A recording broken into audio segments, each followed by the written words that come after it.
Салам Кыргызстан. Эфирде Тонус теледолбору адаттагыдай эле силер менен мен Урмат Насыкулов убактыңарды пайдалуу жана кызыктуу өткөргөнгө аракет кылам. Бул чыгарылышта кикбоксинг боюнча дүйнө чемпиондугуна жеткен Улан Касымбеков менен жакындан таанышмакчыбыз. Андыктан биз менен болгула. Gücürmön emgek, талыкпас мээнет жана өзүнө терең ишенүү дайыма өз натыйжасын берет. Буга далил биздин бүгүнкү каарман, кикбоксинг боюнча дүйнө чемпиону, кыргыз спортунун жылдызы Уланбек Касымбеков. Салмагы 54 килограммдан ашпаган бул чакан жигитти көргөн адам дүйнөлүк аренада буга тең тайлашчу кикбоксчу болбосо керек деп деле ойлобойт. Анткен менен Уландын арсеналында абройлуу титулдары аз эмес. Алтын медалдарынын баарын мойнуна илсең батпай калчудай. Спортко болгон кызыгуусу мектепте окуп жүргөндө эле күчөгөн Улан өзүнүн күчүн күрөштө да, каратэде да сынап көрүп, акыр аягында кикбоксингте бир топ бийиктиктерге жетише алды. 6 жылдан бери кикбоксингти аркалап жүрүп, былтыр биздин таланттуу спортчубуз Сербияда өткөн дүйнөлүк чемпионатта кыргыз желегин желбиретип, чемпиондукту жеңип алды. Аны башкалардан өзгөчөлөнтүп турган дагы бир жагы ыр жазып, рэп ыргагында аларды өзү аткаргандыгы. Патриоттук сезимдерден жаралган ырларын уккандар Уланды ырчылык өнөрдү аркылап, ушул багытта изденип жүргөндегидей. Эки жактуу таланты аны эки канатындай көкөлөтө көтөрүп, мекенге болгон сүйүүсү Улан бийиктерге умтултуп жатат. Уландын ушундай ар тарабы шай келген азамат болуп калыптанышына устаты Алтай Өмүрбаевдин таасири чоң болгон. Өз шакиртин мыкты спортчу эле эмес, талантты акыл менен, дилгирликти адамгерчилик менен айкалыштыра алган адам болууга багыттап келаткан агайы азыр Улан үчүн экинчи атасындай эле болуп калды. Бүгүнкү көрсөтүүбүздө жылдыздуу каарманыбыз менен сиздерди жакындан тааныштырып, жаштык өмүрдү кандайча маңыздуу жана маанилүү жашоого болоорун анын мисалында карап көрөбүз. Бул жолу Улан Касымбеков бизге кантип Тонуста болуунун сырын ачат. Салам алейкум, Урмат. Улан, кандайсың? Жакшы, рахмат. Манай кандай? Өзүңдүн машыгыңды өткөрүп жатыптырсың. Бүгүн биз силерге конокко келдик. Бизге эмнени айтып бересиң? Бүгүн мен силерге кикбокс жөнүндө айтып берсем, кикбокс кандай туура уруш керек, туура тебиш керек, кандай өзүн коргонуш керек, ошол жөнүндө айтып берсем. Урматтуу достор, бүгүнкү чыгарылыш абдан кызыктуу болот. Анткени биздин чыгарылышта кикбоксинг боюнча дүйнө чемпиону. Андыктан биз менен болгула. Кеттик. Улан, шыр дегенде эле ишке кирели. Мен түшүнгөндөй, башка спорттун түрүндөй эле кикбоксингте деле машыгуу дене жүйүтүүдөн башталат. Силердики кандай? Биздики деле ошо бардык спорт түрүндөй эле, биринчи чуркап, бул зал кичине болгондуктан разно чуркашат да, ар кандай агай заданиясы мененчи. А мен уже эртең уже барып чуркап койдум. Денемди жибитип койдум да. Азыр эме сразу мындай денени жибитүүдөн баштайлы. Муундарды, Анда көрсөтүп берсең.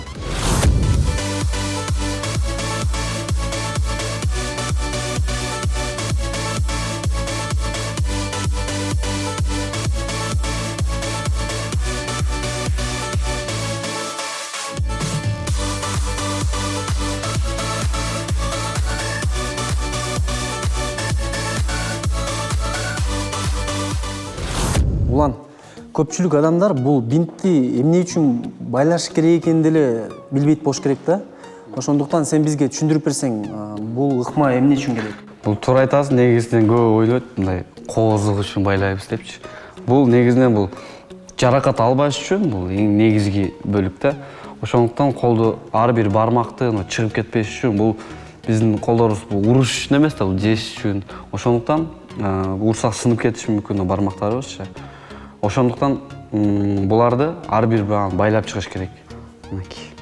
Анан кийин бул кистке. Бул жерде основном иштей турган жерлер да. Бул жерге бир 2-3 жолу уруп коебуз. Сынып кайрылбаш үчүн. Анан бул жака келет. Бул жактан өткөрөбүз. 2 жолу. Кайра бул бармакка кетет. Ар бир бармакты байлап. Ар бир манжаны ороп чыгыш керек экен да. Манжаны ар бир манжаны ороп чыгыш керек. Алмаштырганга болбойт да, убакыт жок. Негизи бокстогудой эле, бокстогудой эле, ошондой эле. Бирдей ыкма менен, Эч кандай бокс менен айырмасы жок, ошондой эле. Калганда урса боло берет. Улан, биздин көпчүлүк телекөрүүчүлөргө кикбоксинг эң биринчиси бул өзүн өзү коргоо ыкма катары кызык болуш керек да. Анан элестетелик, көчөдөн бир бейбаш бала жолугуп калса, ушундай учурларда кантип коргонуш керек, эмне кылыш керек? Көчөдөн ба? Этине?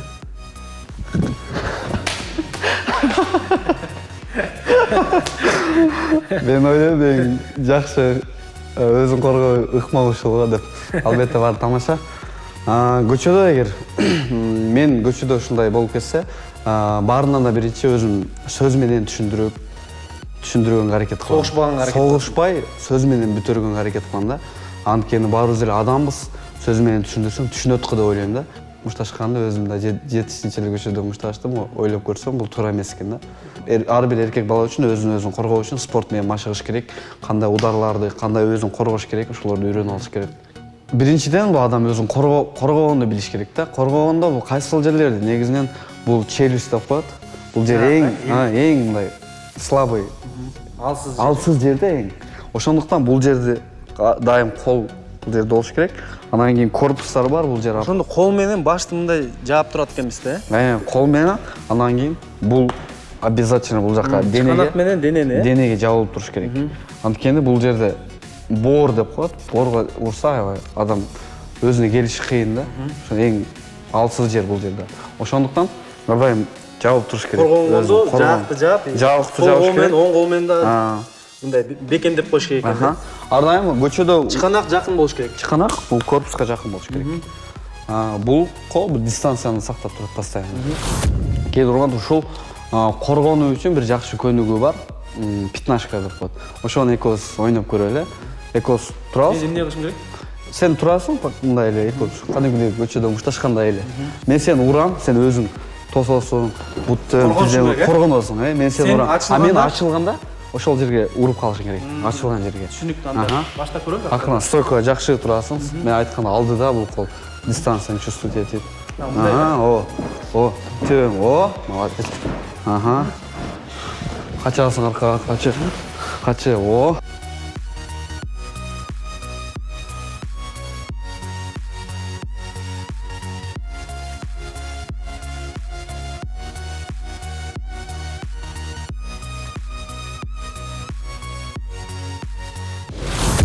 Улан, мен билгендей, кикбоксингте колдун соккулары менен бирге буттун соккулары да колдонулат да. Ушунун туура ыкмаларын айтып берсең. Туура айтасың, кикбокста негизи бутка көп балл берилет. Негизи бут көп каралат да, колго карагандачы. Ошондуктан биз бутка да көбүрөөк иштейбиз. Ошондуктан бул туура кандай тебиш керек буттун ошолорун көрсөтүп берейин, кандай тебиш керек. Ошондо. Бул тепкендин кандай түрлөрү бар? Анын түрлөрү бар. Бул жака low kick деп коет. Low kick бул санга тебет. Бул жака low kick. Маегери дейт.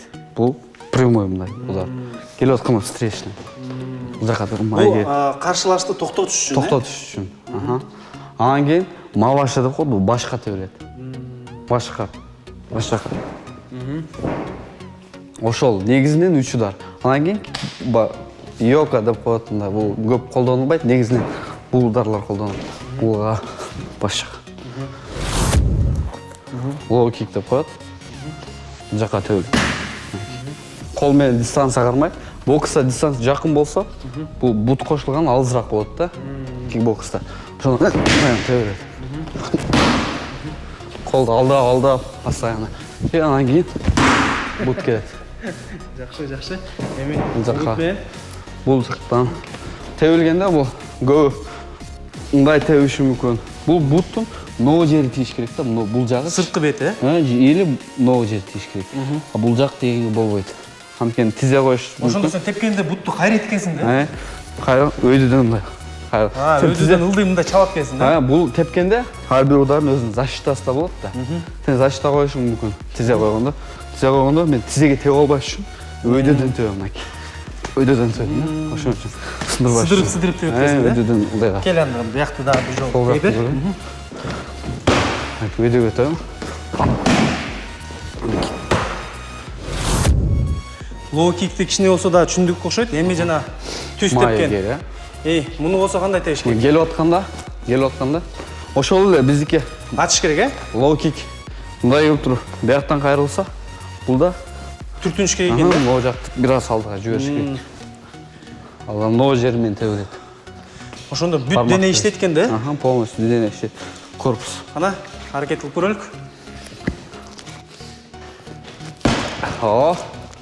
Келип атканда мен келип атканда встречать этесиз. О, молодец. О. Улан, бияктан болсо буттун соккуларын көрсөтүп бердиң. Эми болсо колдун соккуларын өтөлүк. Бул жерден эмнени көрсөтүп бересиң? Бул жерден мен кандай иштеш керек ошону айтып берейин. Сен урмат элестетесиң, бул сен каршылашың да, каршылашың. Сен өзүң ар адамдын өзүнүн мындай коронный удары болот да. Ошолорду мындай дистанциядан сен элестетип алып, бул жактан урсаң болот. Бул жактан өзүң ударларыңы отработка кыла бересиң. Азыр өзүң айтып атпайсыңбы, ар бир адамдын өзүнүн эң жакшы көргөн бир соккулары болот депчи. Сенин учуруңда бул кайсы соккулар? Бул мейк в основном кикбокстан раз-два урам. Раз-два, анан кийин бул жака бир аз өтөм, бул жакачы. Өтүп туруп, анан кийин печень. Печень өткөндөн кийин анан бут кетет, ошол жака элечи. Боорго согуп туруп, анан бут менен тебесиң, Боорго согуп турган. Кана эми батыраак кылып көрсөтүп берсең. Ылдамдык кылып. Сөгөлө. Алдап тур.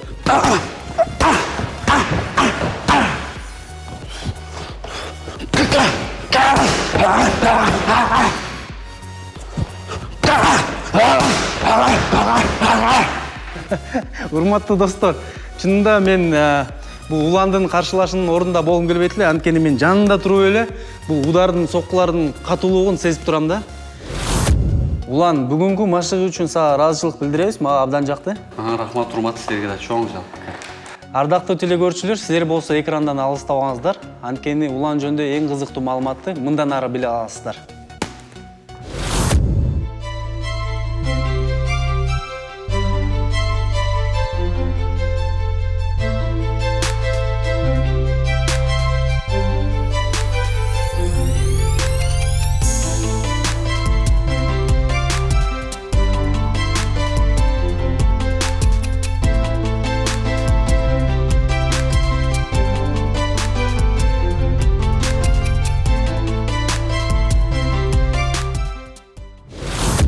Улан, маегибиздин башында өзүң тууралуу жөнүндө айтып берсең.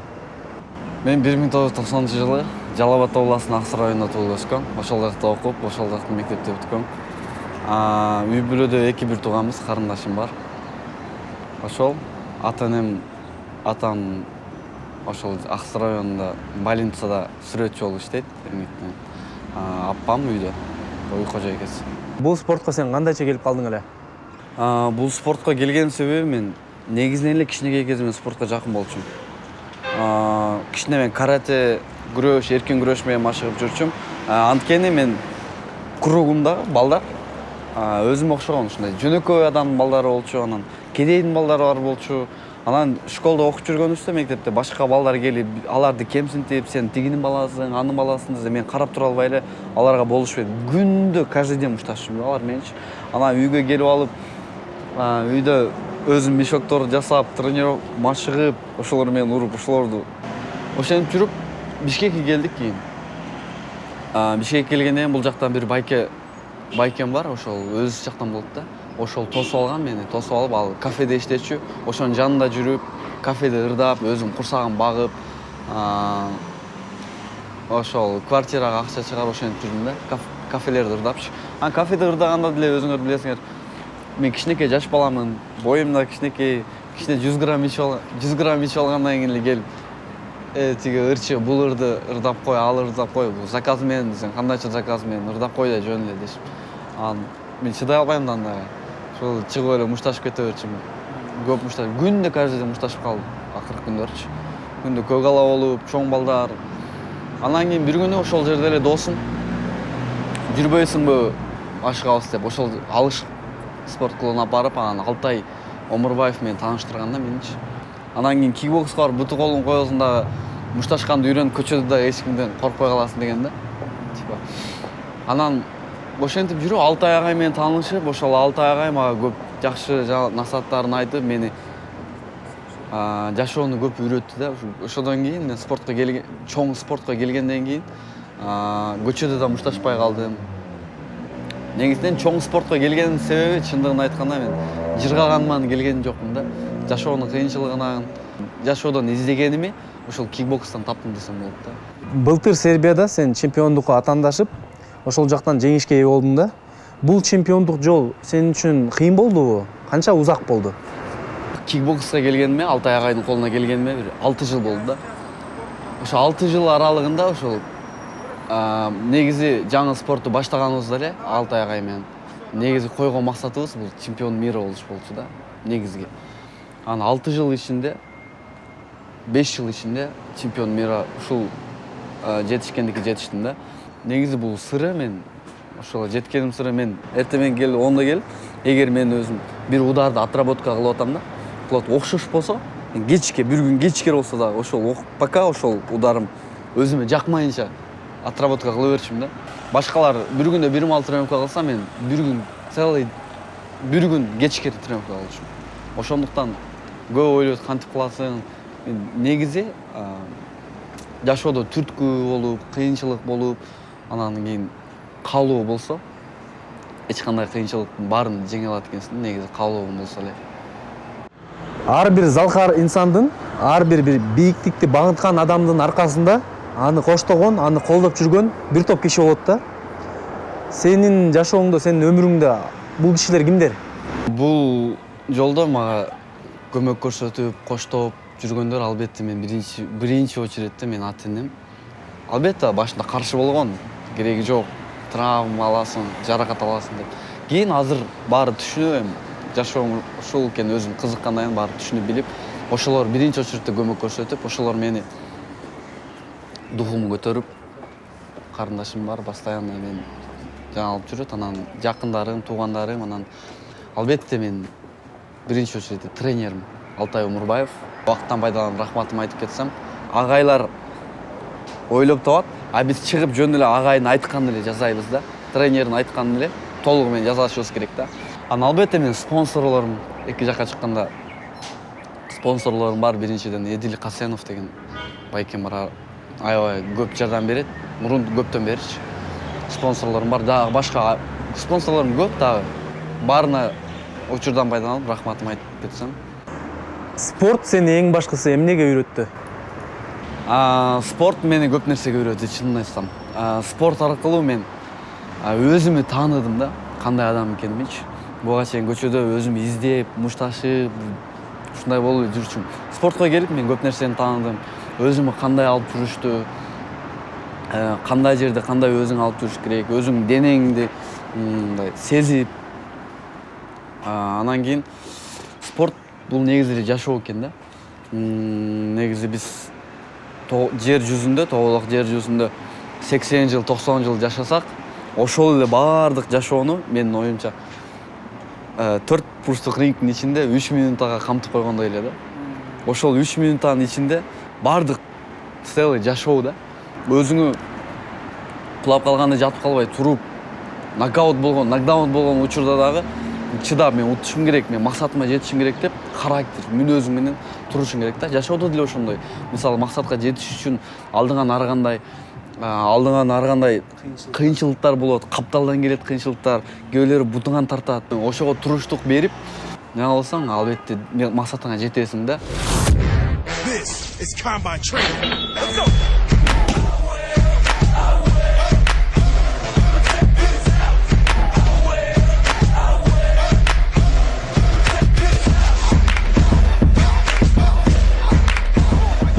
Мынаки достор, ушу менен бүгүнкү чыгарылышты аяктады.